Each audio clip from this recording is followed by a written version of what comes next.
Hello my friends, my name is Artur and I am an Estonian soldier. Here's the flag.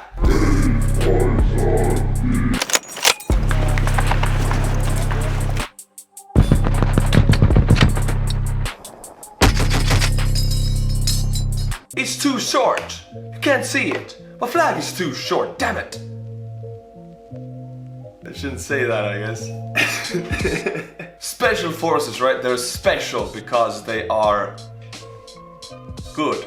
Better than the military units usually. They're the best the country can offer, and there are many of those in the world. So today we're going to focus on the 5 best special forces in the whole universe. In the world, I mean, not in the universe. There might be like an alien race that has special forces that are better than the Earth ones. I don't know. Planet Earth only. Before we start, you know what time it is. It's sponsor time. Yeah, Rohje watch right here, baby. The only sponsor that is constant on this channel, Rohje. I love this watch. Look, it looks good. It's black. I saw it was sold out on their homepage, so you guys have been being really active on this. Yeah, the link is in the description below. You can go and get it. It looks really good. I wear it all the time. People like it. People compliment it. I don't like one-time sponsorships. I like one sponsor that is good and constant and I can trust them. And this is Rohje for me, and I guess it would be for you also if you get the watch. You can trust this watch. Link in the description below. 5 most elite special forces in the world. Forces are military units that have been trained to carry out special, often secretive, and sometimes dangerous operations. Depending on the country, these missions can include everything from covert ops to counterterrorism. So who are the best of the best? From the Huntsman Corps to the British SAS. Let me tell, I think, first of all, we have USA, then we have the British, I think we have China, India, and Israel. These are the countries I'm naming right now. I don't know who they really are. Here are 5 of the most elite special forces in the world. Number 5. Huntsman Corps, Danish Special Forces. Danish. The Huntsman Corps, also known as the Jaeger Corps, is a Royal Danish Army special. Jaeger and Huntsman Corps. Danish? I haven't heard anything about the Danish Special Forces. Danish. The original Vikings, right? The Viking blood carries on in the Special Forces. Well, I haven't heard about anything. Let's, educate me, Mr. Video. I want to know more, because this is totally new to me.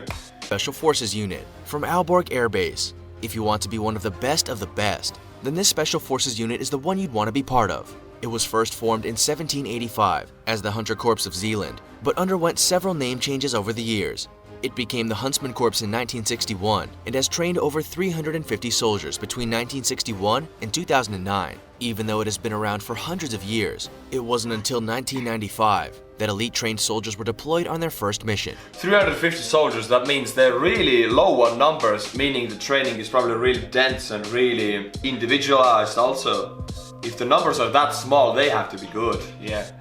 It was time to put their training and hard work to the test. A 6-man team, Task Force K-Bar, was sent on a counter-sniper reconnaissance mission to Sarajevo in Bosnia.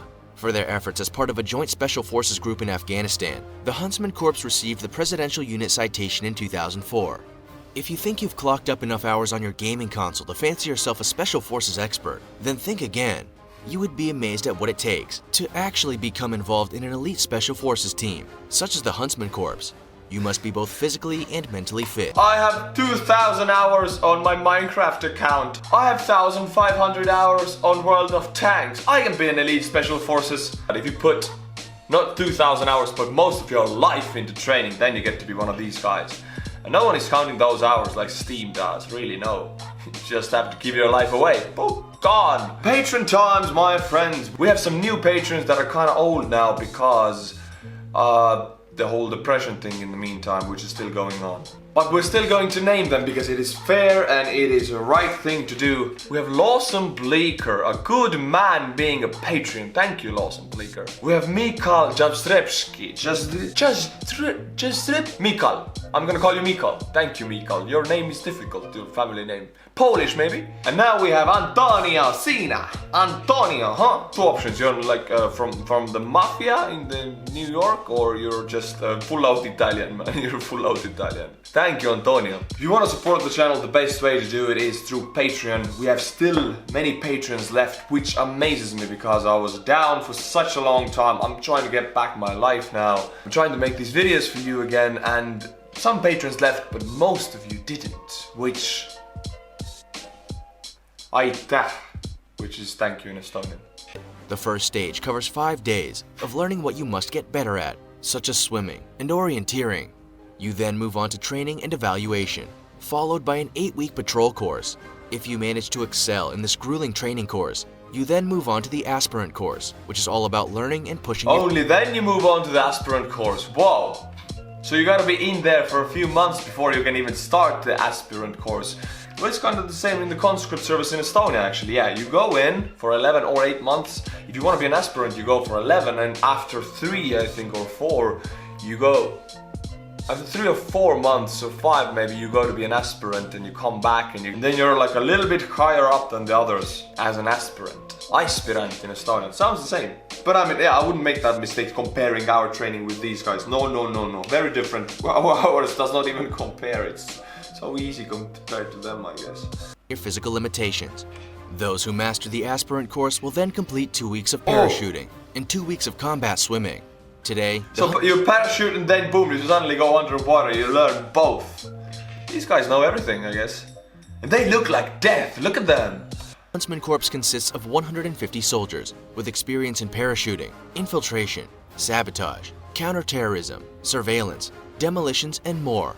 They model much of their programs on those of the British SAS and often train with both them and US Navy SEALs. Number 4. Indian Marcos. While you may not have heard of the Indian Marcos, that doesn't mean they're a special forces unit you'd want to underestimate. Right, this is, again, yeah, I've not heard about it. I thought that we were going to talk about known special forces, the US or the Chinese ones or the British ones, but these Indian and Danish, and don't get me wrong, they're probably really good. They're probably, yeah, the best in the world, just it all comes as a surprise to me. You know, when you saw the Indian stereotype in America that speaks a little bit funnier, you know, Abu from Simpsons or whatever, you don't really think about India as like the military superpower that it actually is. It's a really strong nation. Oh boy! The Estonian soldier hat competition, booyah boy, is back. Is Arizona going to win? Who knows? What's up, gang? First we have Mr. Gang, Luke Gang. If your last name has the word gang in it, you know you're cool. Luke, you didn't get 1 hat, you got 2 hats because you're special. You're a special person. Minnesota gets the 2 points. And that puts 7 behind Minnesota, which is almost in the lead, but not quite. Luke, gang, Mr. Gang, if you're listening to me, get the hats for your entire gang and put the Minnesota to win. Now we have Mr. Johnson, Justice Johnson. You want justice? You want justice in the world? Well, Mr. Johnson will help you. And where is justice? Of course, it's in Florida. If justice is anything else but a Florida man, I will be disappointed. What I did? We have Iron Vath. What a name! It's like a Viking princess or something. Iron Vath. It's in Minnesota. What is up, Minnesota? 3 points already in the video. Way to go! That puts Minnesota to 8 and Arizona to 9. Minnesota, you need only 1 more to be tied. Come on, you can do it. I believe in you. We have Alex Parks. What's with the last names? This video has some strange names. Alex, where did you park your car? Do you know where Alex parks his car? I'm sorry, I shouldn't make this. I just make fun of my name also, then it's equal, you know. New Mexico. Here it is, mate. Finally, we have Michael Vingate. Vingate, or is it Vingate, or is it Vingate? Probably made like 5 mistakes saying that name already. It's an easy name, but I can't. Names and me doesn't really work together. Colorado. Ooh, that's a 5er. And that is it for today's Estonian soldier hat competition. I'm keeping them short. They're getting too long otherwise. Minnesota already is a state of the day, and right now it's the 2nd time. We have so many states that have not been the state of the day. And Minnesota takes the title for 2nd time. Hey, Minnesotans, pull back a little bit, you're going too far ahead otherwise. Get the hat, put your state in the Hall of Fame if it is not here already. If it is, just put some damn points behind it. Back to the video, my friends. The Indian Marcos, also known as Marine Commandos, or Marcos, is a special operations unit that works as part of a Tri-Series Armed Forces Special Operations Division. Marcos has been around since the late 1980s and can undertake all manner of missions, be it on the sea, on the land, or in the sky. However, they specialize in maritime operations. Marcos has around 2,000 personnel. 2,000? The accurate numbers are classified information. So the Danish hunters have 350 altogether, and they have 2,000 right now. Marcos is a lot bigger. Although yes, India is so much bigger. They have such a gene pool and human pool to pull the best soldiers from. I think one of the best elite soldiers are here in this unit actually. It really matters how big a country is. That means how much choice do you have. The bigger the country, the better you can choose from. What you can know, however, is that training is so strict that pre-training applicant selection excludes up to 80% of applications and selected personnel within 3 days. Anyone considered for the Marcos has to come from the Indian Navy and must be in their early 20s. The 2-year recruitment process incorporates airborne operations, counterterrorism, anti-piracy. Indian Navy and early 20s, so you gotta be already in the Indian Navy's in your early 20s, meaning as soon as you get 18 you gotta go into the Navy. Basically as soon as you get legal you gotta go into the Navy, and then as soon as you can you gotta go, because you have to be in your early 20s, gotta go to the Marcos. You're basically just running in the military career. You're just running and running. There's no pause there, otherwise you'll be too old or you'll not be in the Navy, or everything has to be right for you. And also you need to be fit and smart and everything. I wouldn't get in, I'm 24 already. Anti-hijacking, combat diving, unconventional warfare training, and more. The first step to joining the Indian Marcos is 3 days of physical fitness testing and an aptitude test. After 80% of applications are screened out, the remaining 20% will go through what's referred to as Hell's Week, which is not dissimilar to what the US Navy SEALs do for their recruits. From sleep deprivation to physical exercise, Marcos leaves no stone unturned in ensuring they choose the best people for the job. Only around 2% of applicants will make it past this point. 2% only! Imagine you have 100 applicants, all room full of them, and they have done everything, they've been in the Navy, they're strong, and then like a few months into the training they had the Hell Week, and only 2 of the 100 will get through this. Wow, these guys, I mean, I wouldn't want to meet the 2. I wouldn't want to meet them. If they go through that, they're there for life probably. I don't even want to, this is definitely not for me. I don't even want to think about this. Training process can take around 3 years, with everything from weaponry to warfare, intelligence, anti-terrorism, commando skills, and skydiving covered in the program. The dropout rate is around 90%, and those who make it through to becoming part of this elite Special Forces unit will well and truly deserve to be there. After all, who would go through all that and not be capable of protecting their country? In 2017, they rescued an Indian bulk carrier ship from pirates in the Gulf of Aden. Marcos has also been known to fight alongside the Indian Army, such as during the 1999 Kargil War. Number 3.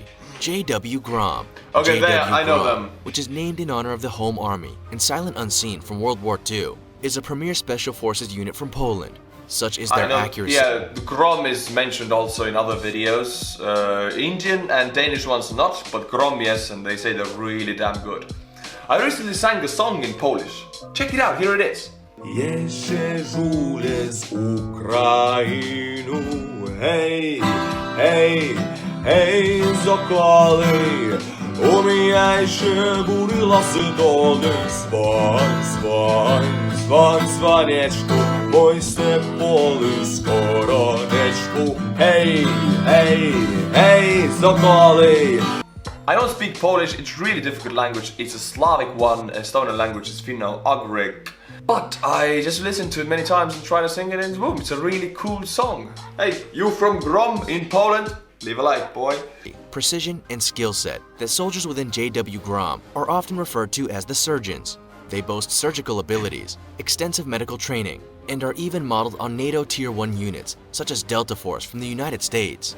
It won't take you long to realize why JW Grom appears on the list of the 5 most elite special forces in the world. They are a group of highly trained soldiers who are ready for almost anything. They were established in 1990 and have been deployed in anti-terrorist operations, unconventional warfare, special services, and enemy line force. In 2002, a 40-man team from JW Grom was deployed for Afghanistan for the 2003 invasion of Iraq. While they were integral to this operation, they weren't on their own. JW Grom formed part of the Naval Special Operations Task Group, which included US Navy SEALs, US PSYOPs, Civil Affairs teams, and the British Royal Marines. During this operation, Grom was tasked with assaulting the KAOT oil terminals, During this operation, there were no casualties, and explosives that were found were taken care of by Grom. A Grom sniper has also been involved in a close target reconnaissance operation with Det 1, while US Navy SEAL Chris Kyle was assigned to JW Grom for 1 week in Baghdad as well. The training process to join this elite Special Forces unit is rigorous, and those soldiers who go through it do so with the best groups in the world. Psychological, physical, and durability tests. The psychological thing also a little bit scares me. You might think it's cool if you're being played loud music for the 3rd day in a row and lights are flashing, but yeah, you might go crazy there. You really might lose your mind. They will torture you to make sure that you won't quit. So basically, you give your signature and you apply for torture. And if you go through it, the torture continues because then you have to really do the things you were trained for. For me, it's just a torturous life. I'm not that kind of guy, but I like to review it. All make up part of the initial testing stage to filter out those who don't make the cut. Those who do can move on to disciplines such as sniping, parachuting, anti-terrorism, and other special operations. Around 75% of those in Grom are trained paramedics or medics, and all soldiers also trained to capture and kill. Number 2. British SAS. It's of no wonder to anyone why the British Special Air Service appears on the list of the most elite forces in the world. Most of the Special Forces units around the world base their military model on that of the SAS, and even the US Delta Force unit founder spent time with the unit. The British SAS was founded in 1941 and became a corps in 1950. Their primary focus is on reconnaissance, counterterrorism, hostage rescues, and direct action. Due to the sensitivity of what they do, this Special Forces unit is highly classified. There is limited information on what they actually do. What we can tell you, however, is that the SAS is made up of a regular and 2 reserve units with around 400 to 600 soldiers. There are 4 squadrons with 65 men in each, a major, and 4 troops commanded by captains. Each troop has typically around 16 men, with these separated into patrols of 4 men. In each patrol, each of the 4 men has a specialized skill. They might be a medic, in charge of demolition, or something else equally as important and essential for special operations. The British SAS never recruit from the general public, and the training program is intense. The only way to get into this Special Forces unit is by applying from the UK Armed Forces. Most candidates often have an airborne or commando background. During the twice-yearly selections, 200 candidates undergo a fitness test, with cross-country running against the clock, a 40-mile march, a 20-hour scale, and ascending of the tallest peak in South Wales, Pen y Fan. Candidates must also take part in combat survival exercises, battle plans, foreign weapons, a 4-mile run in 30 minutes, a 2-mile swim in under 90 minutes, and jungle phases in one of 3 areas. Finally, they must undertake a week-long escape and evasion exercise. During this exercise, the candidates form patrols and spend the next 36 escape and evasion, right? Because if you're dropped in an enemy territory to do things behind enemy lines, sometimes you can't have the evac. You gotta come back on your own. Like the Spetsnaz in Russia, in Soviet Union, they were trained to be dropped and fight, but they were not trained to be evac. They were trained to come back on their own through enemy territory. So you gotta be able to evade and escape, because you can't fight your way through everything in life. It's not possible. Hours in grueling conditions. Out of the 200 candidates who start, only around 20% will manage to scale and descend Pen y Fan in the required time frame. After the escape and evasion exercise, about 30 men will remain. Those who make it through will be able to transfer to an operational squadron. For as long as the British SAS has been in existence, only men have been able to join. However, 2018 marked a recruitment policy change, and the first woman, a mother, applied for the 6-month selection course. A mother? In May 2000. How is this possible? Not if you have kids. I don't understand this. Of course, yeah, I'm all for that women can apply for this, yes, but if you're a mother, then it's really hard for me to understand. You have a child, and then you might die there, and then your child will not have a mother. Alright, too sensitive of a topic right now. Let's go on. 2019. While she remains anonymous, she is thought to be experienced in covert operations in Afghanistan and had worked alongside the SAS before. The British SAS is a highly elite special force that has gained respect and honor around the world. Due to not only their engagement, they have been awarded several battle honors dating back to 1944. Number 1. Alright, the first. Navy SEALs. Navy SEALs, yeah, Number 1 baby! is the United States Navy. Yeah, I was hoping for Delta Force or something, but yeah, at least one of the US came here. Navy SEAls. Delta Force is so secretive, nobody really even they officially don't exist or something like that, so I guess they don't include them in most of the lists or in some of the lists. But Navy SEALs is good enough. Navy, Sea, Air, and Land SEAL teams. The Navy SEALs is the United States Navy's primary special operations force and part of the Naval Special Warfare Command. John F. Kennedy created the SEALs in 1962, and they are often noted as being the cream of the crop. The SEALs carry out special operations in all manner of terrains, including the water, jungles, Arctic, mountains, deserts, and your everyday urban environment. There is almost nothing this elite special force can't do. What's more, such as their experience and elite skill set, that the CIA recruit their operators from the SEALs. Some of their more unique tasks even include eliminating high-level targets, gathering intelligence, and forming joint operations. Since the 1960s, they have been involved in the Korean War, Grenada, the Iran-Iraq War, the Persian Gulf War, Panama, the war in Afghanistan, and Operation Enduring Freedom in the Philippines and Horn of Africa. Those who think their gaming skills put them in good stead for the Navy SEALs will be terribly mistaken. What is with the gaming skills? You can't do anything with the gaming skills in real life. I'm sure this is a joke, but still a weird one. Damn it, I have 2,000 hours of Counter-Strike. I am definitely going to be a Navy SEAL member in the future. Before SEAL training can commence, a candidate must pass medical and physical screening, which can be quite challenging in itself. It includes things like swimming 500 yards in 12.5 minutes, 50 sit-ups in 2 minutes, and a 1.5-mile run in 10.5 minutes. Those who pass these tests can begin the rigorous Navy SEALs training regime. The attrition rate sits at approximately 80%, and formal training can take around 12 months, with warfare prep, parachuting, and more. While the SEAL Special Forces team was a male-only unit, that changed in 2015. It was decided that if a woman... See, 2015, things are changing, yeah. SAS gets a woman, Navy SEALs gets a woman. I'm all for it. Yes, women can also be special forces or soldiers, or they can do everything. It doesn't really matter. I'm all for it. I know very tough women who can just take on any man, ever. Women could pass the grueling basic training. They should be allowed to serve. However, in 2017, a woman who tried to become the first female Navy SEAL quit within 1 week of initial training. Well, that goes to show just how grueling becoming part of an elite special forces can be. Yeah, but men also quit. You can't really take that as a one women quit, they can't do it. No, like 100 men quit every year, so take the statistics are, you know, that's how it is. The more I watch videos about the special forces, the more I know that I don't want to do this. This is crazy. No, it's too much. But respect to the people who do it. They dedicate their life on it. You know, somebody has to do it, and they are doing it, giving their life away for it. So respect, my man. If you're doing any of this, or if you have done, respect. Thank you, my friends, for watching. Thank you for supporting the channel. If you want to, you can also become a member of this channel or just support it through Patreon. The links are in the description below. And as always, my friends, until my next video, stay cool and bye bye.